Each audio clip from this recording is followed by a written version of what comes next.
here, and today we're just gonna continue doing the part 2 of The Most Dangerous Game by Richard Cohen. So let's get started. Why should I not be serious? I am speaking of hunting.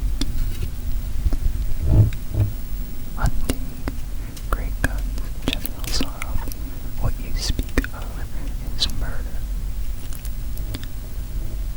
The General laughed with entire good nature. He regarded Rainsford quizzically. I refuse to believe that so modern and civilized a young man as you seem to be harboring romantic ideas about the value of human life. Surely your experience in the war. Do not make me condone cold-blooded murder, finished Rainsford steadily. Laughter shook the General. How extraordinarily droll you are, he said.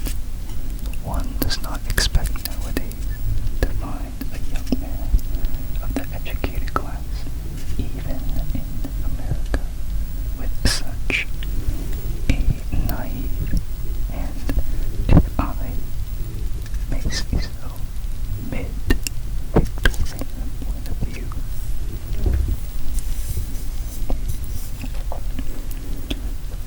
It's like finding a snuff box in a limousine. Ah, well, doubtless you had a Puritan ancestors. So many Americans appear to have had. I'll wager you'll forget your notions when you go hunting with me. You've a genuine new thrill in store for you, Mr. Rainsford. Thank you. I'm a hunter, not a murderer. Dear me, said the General, quite unruffled. Again, that unpleasant word. But I think I can show you that your scruples are quite ill-founded. Yes. Life is for the strong, to be lived by the strong, and if need be, taken by the strong. The weak of the world were but here to give them strong pleasure. I am strong. Why should I not use my kin? If I wish to hunt, why should I not?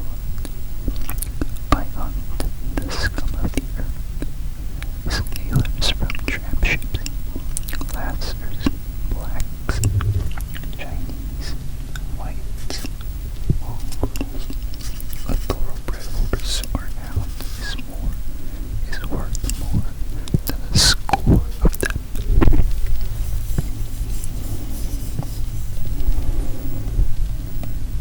But they are men, said Rainsford hotly. Precisely, said the General. That is why I use them. It gives me pleasure. They can reason after fashion. So they are dangerous.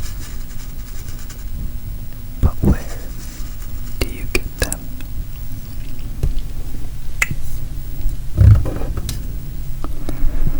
The General's left eyelid fluttered down in a wink.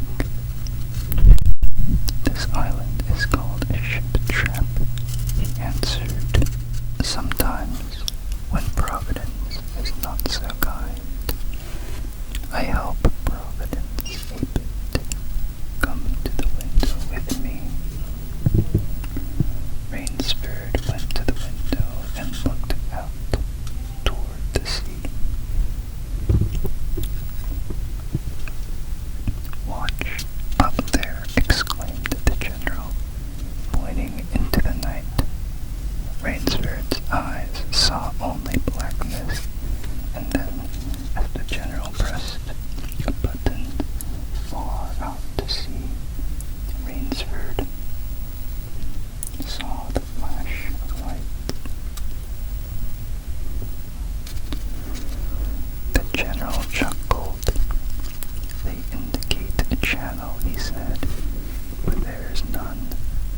his heel grinding down on it.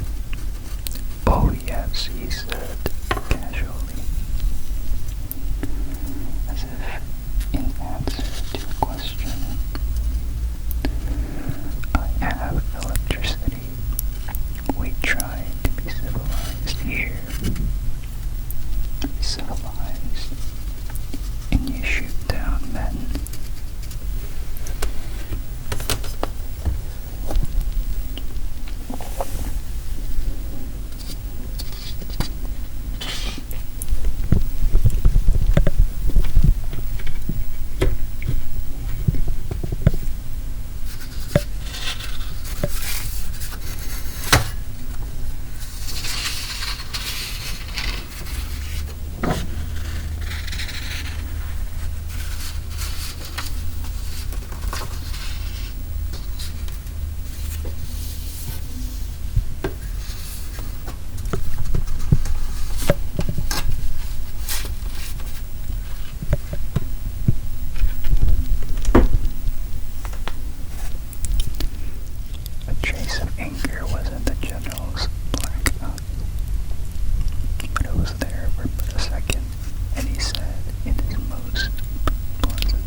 Isn't my training school, smiled the general. It's in the cellar.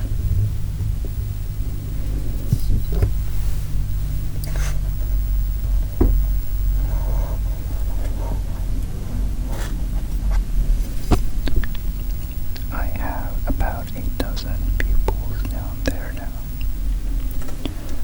They're from the Spanish Park, San Lucar, that had the bad luck to go on the rocks out there. A very inferior lot, I regret to say. Poor specimen and more accustomed to the deck than to the jungle. He raised his hand, and Ivan, who served as waiter, brought thick Turkish coffee. Rainsford, with an effort, held his tongue in cheek.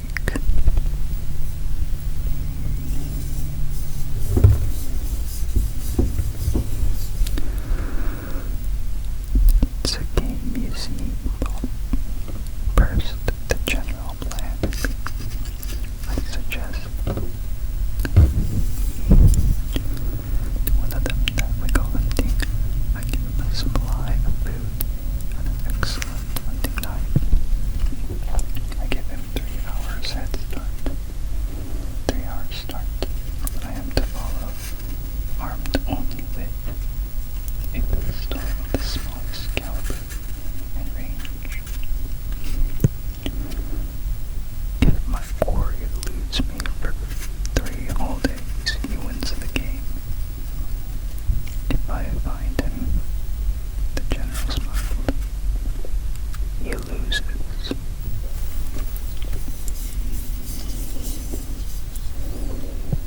Suppose he refuses to be hunted. "Oh," said the general, "I give him his option, of course. He need not play that game if he doesn't wish to. If he does not wish to hunt, I turn him over to Ivan. Ivan once had the honor of serving as official now turn to the great white Tsar, and he has his own ideas of sport."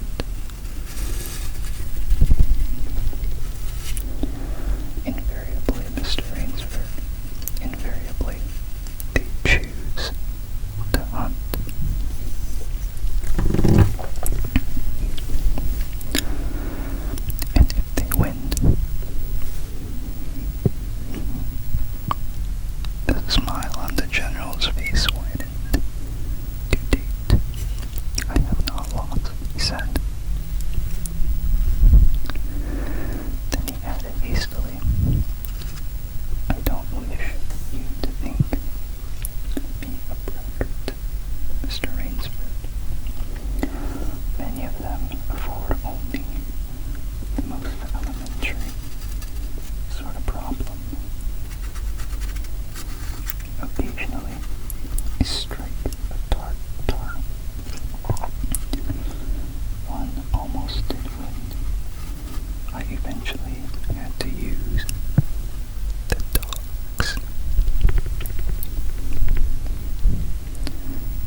seemed to hurt. But my dear fellow, the general protested, you've only just come. You've had no hunting.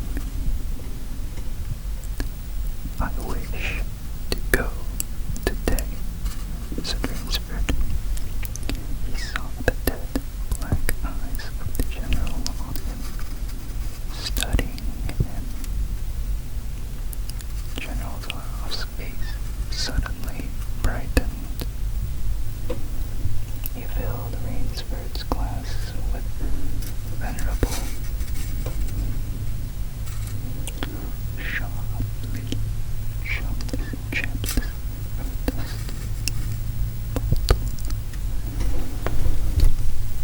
Tonight, said the general, we will hunt, you and I. Rainsford shook his head. No, General, he said, I will not hunt. The general shrugged his shoulders and delicately ate a hot house grape. If you wish, my friend, he said, the choice rests entirely with you. But may I not venture to suggest that you will find my idea of sport more diverting than Yvonne's? He nodded toward the corner, to where the giant stood, scowling his thick arms crossed on his hawk's head and chest. You don't mean, cried Rainsford. My dear fellow, said the general, have I not told you I always mean what I say about this is really an inspiration. I drink to a fire, to a moment worthy of my steel at last. The general raised his glass, but Rainsford sat staring at him.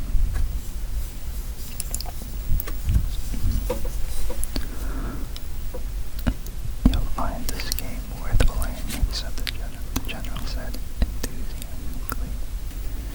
Your brain against mine, your woodcraft against mine, your strength and stamina against mine, out to our chests. And the stake is not how you aim.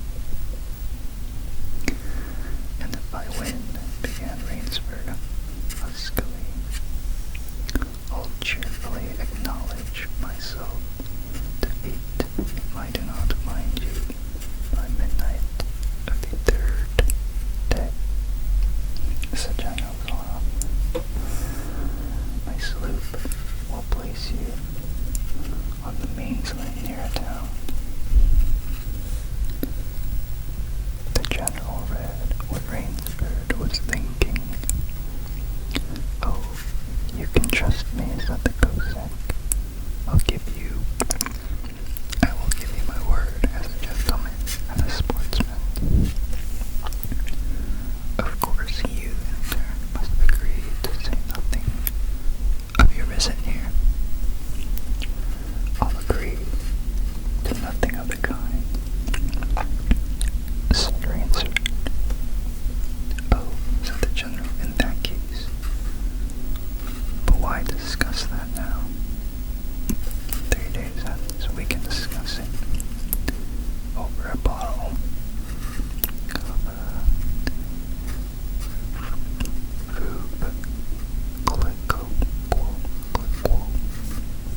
unless the general sipped his wine, then a business-like air animated him. Yvonne, he said to Rainsford, will supply you with hunting clothes, food, a knife. I suggest you wear moccasins. They leave a poor trail. I suggest too that you avoid avoid the big swamp in the southeast corner of the island. We call it Death Swamp. There's quicksand there. One foolish fellow tried it. The deplorable part of it was that Lazarus followed him.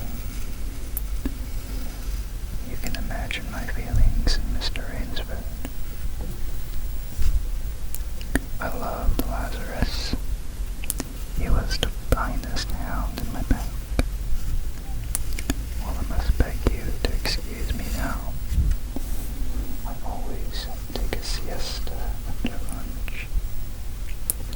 You'll hardly have time for a nap, I fear.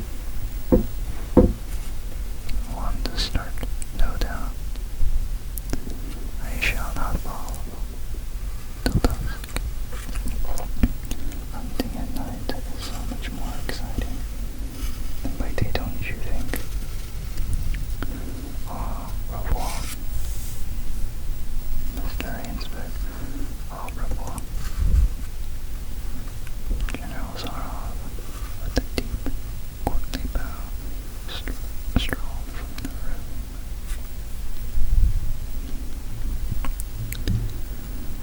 From another door came Ivan. Under one arm, he carried khaki hunting clothes, a haversack of food, a leather sheath containing a long-bladed hunting knife. His right hand rested on a cocked revolver thrust in the crimson sack about his waist.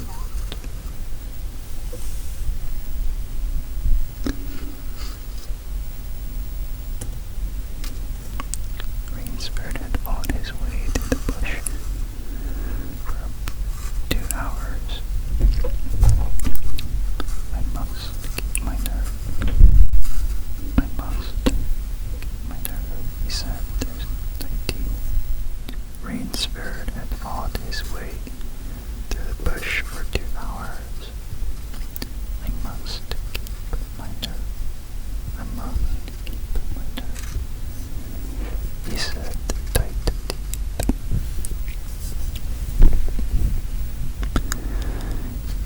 He had not been entirely clear-headed when the shadow snapped shut behind him. His whole idea at first was to put the distance between himself and General Zarov, and to this end he had plunged along, spurred on by the sharp roars of something very like panic. Now, he had got a grip on himself, had stopped, and was taking stock of himself.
nostril.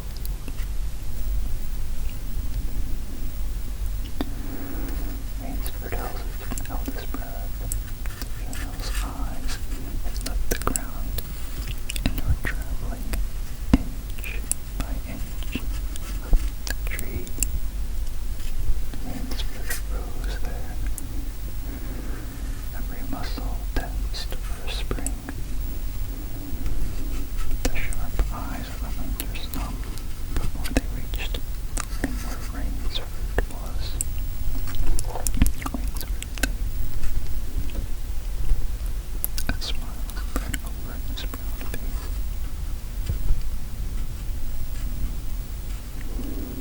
Very deliberately, he blew his smoke ring into the air.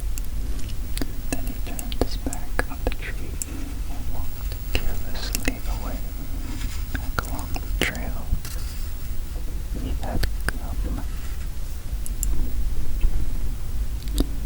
The swish of the underbrush against his hunting boot grew fainter and fainter.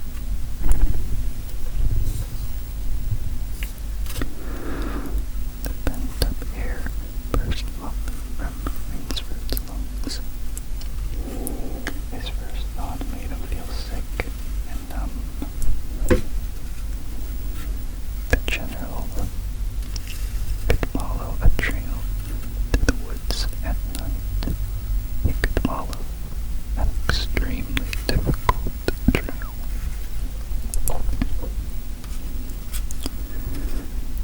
He must have uncanny powers. Only by the merest chance had the Cossack failed to see his quarry.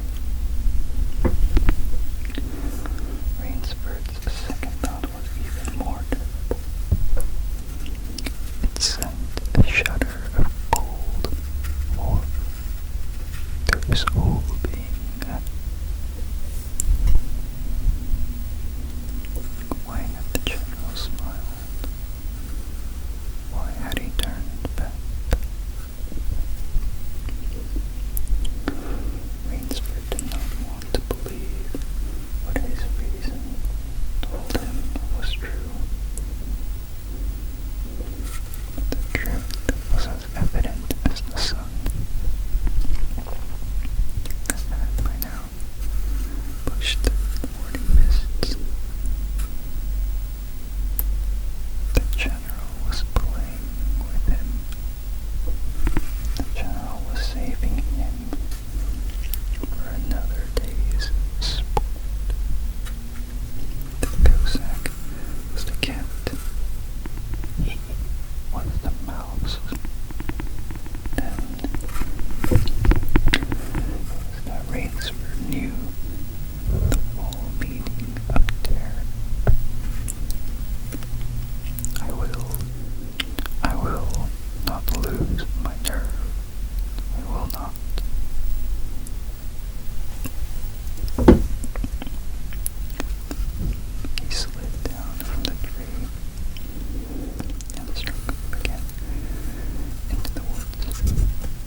not have to wait long.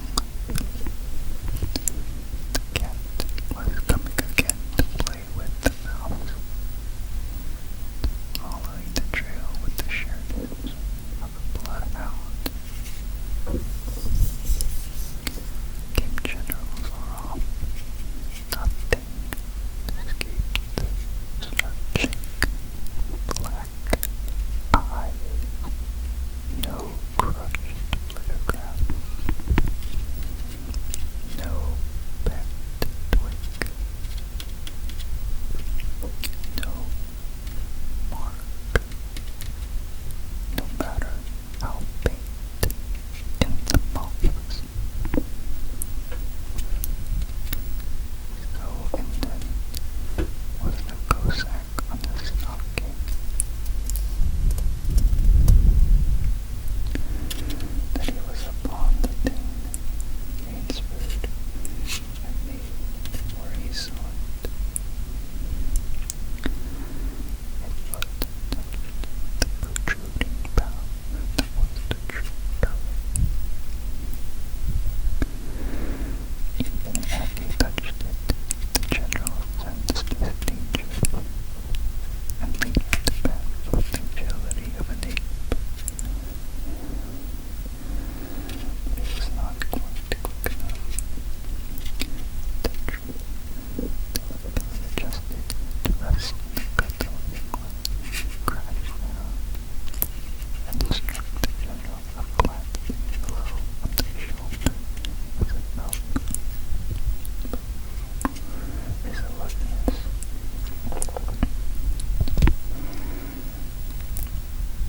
He must smash beneath it. He staggered, but he did not fall, nor did he stop his revolver.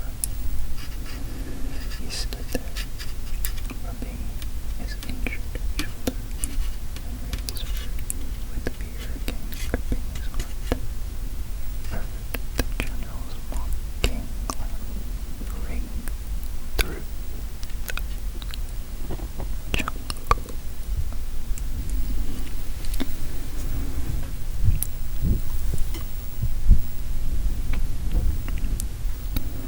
Rainsford, called the general, if you are within sound of my voice, as I suppose you are, let me congratulate you. Not many men know how to make a fillet man kitchen. Luckily for me, I too have hunted in Malacca.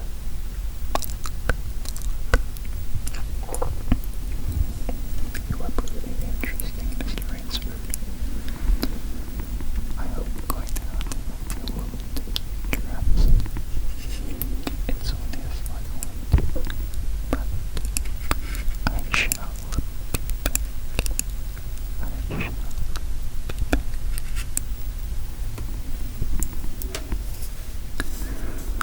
When the general, nursing his bruised shoulder, had gone, Rainsford took up his flight again. It was light now. A desperate, hopeless flight that carried him on for some hours. Dusk came, then darkness, and he still pressed on. The ground grew softer under his moccasins. The vegetation grew ranker, denser. Insects bit him savagely. Then, as he stepped forward, his foot sank into the ooze. He tried to wrench it back, but the muck sucked viciously at his foot as if it were a giant leech. With the violent effort, he tore his feet loose. He knew where he was now. Death Swamp and its quicksand.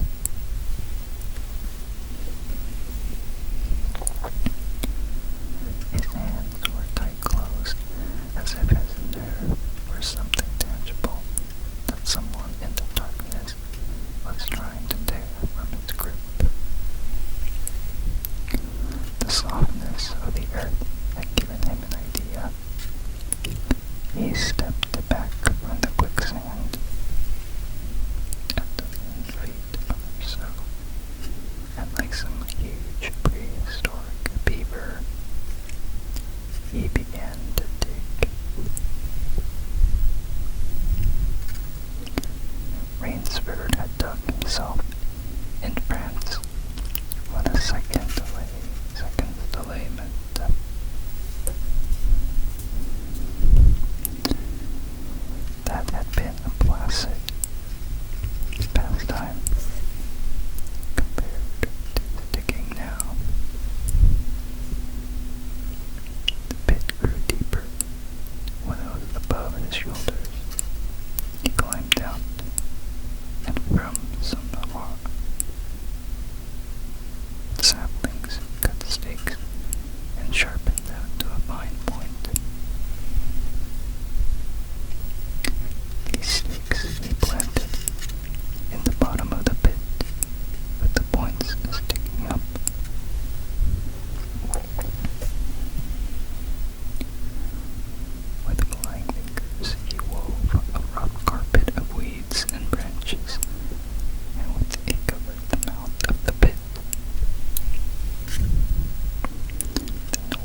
suicide. He could believe that was postponing the inevitable. For a moment he stood there thinking. An idea that held a wild chance came to him, and tightening his belt, he headed away from the swamp.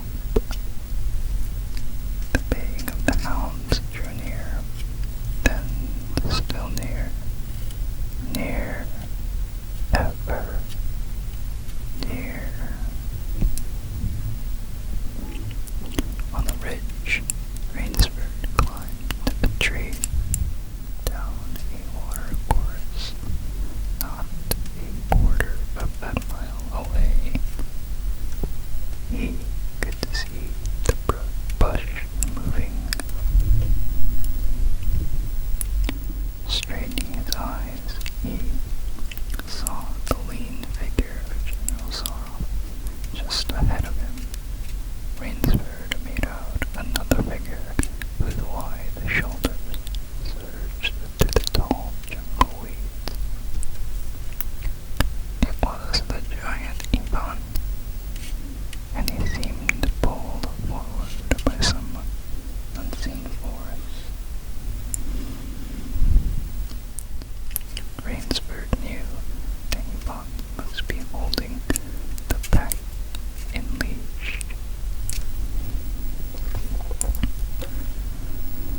They would be on him any minute now. His mind worked frantically. He thought of a native trick he had learned in Uganda. He slid down the tree. He caught hold of a springy young sapling. Into it he fastened his hunting knife, with the blade pointing down the trail. With the bit of wild grapevine, he tied back the sapling. Then he ran for his life. The hounds raised their voices as they hit the fresh scent. Rainsford knew now how an animal at bay feels. He had to stop to get his breath.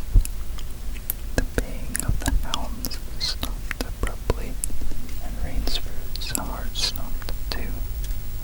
They must have reached the night. He shinnied excitedly up a tree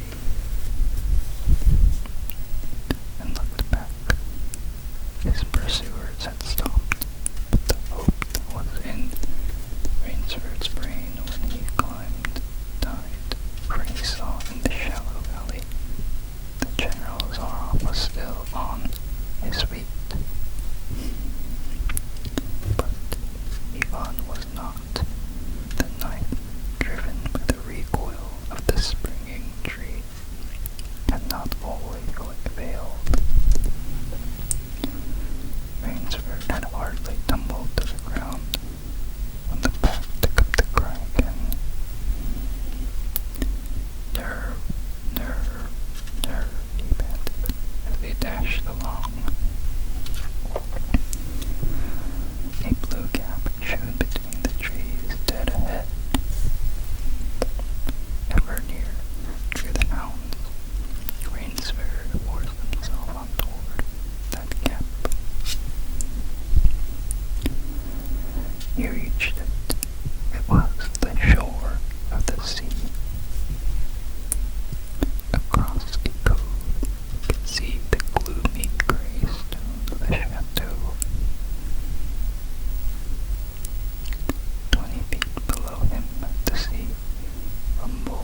slight annoyances kept him from perfect enjoyment.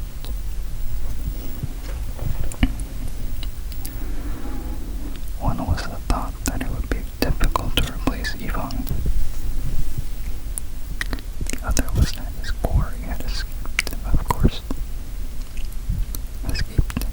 Of course, the American had blamed the game, so that the general as he tasted his after-death liqueur. In his library he read, to soothe himself from the works of Marcus Aurelius. At 10, he went up to his bedroom. He was deliciously tired. He said to himself as he locked himself in. There was a little moonlight, so before turning on his light, he went to the window and looked down at the courtyard. He could see the great hounds, and he called, "Better luck another time," to them. Then he switched on the light. A man who had been hiding in the curtains of the bed was standing there. "Rainsford," screamed the general. "How in God's name did you get here?" "Swam," said Rainsford. "I found it quicker than walking through the jungle."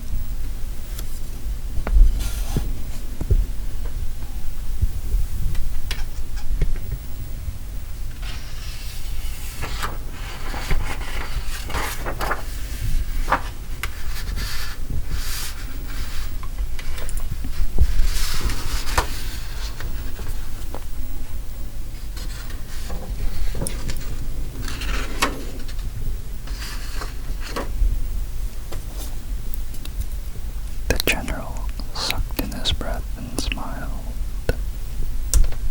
"I congratulate you," he said. "You have won the game." Rainsford did not smile. "I am still a beast at bay," he said in a low, hoarse voice. "Get ready, generals are off." The general made one of his deepest bows. "I see," he said.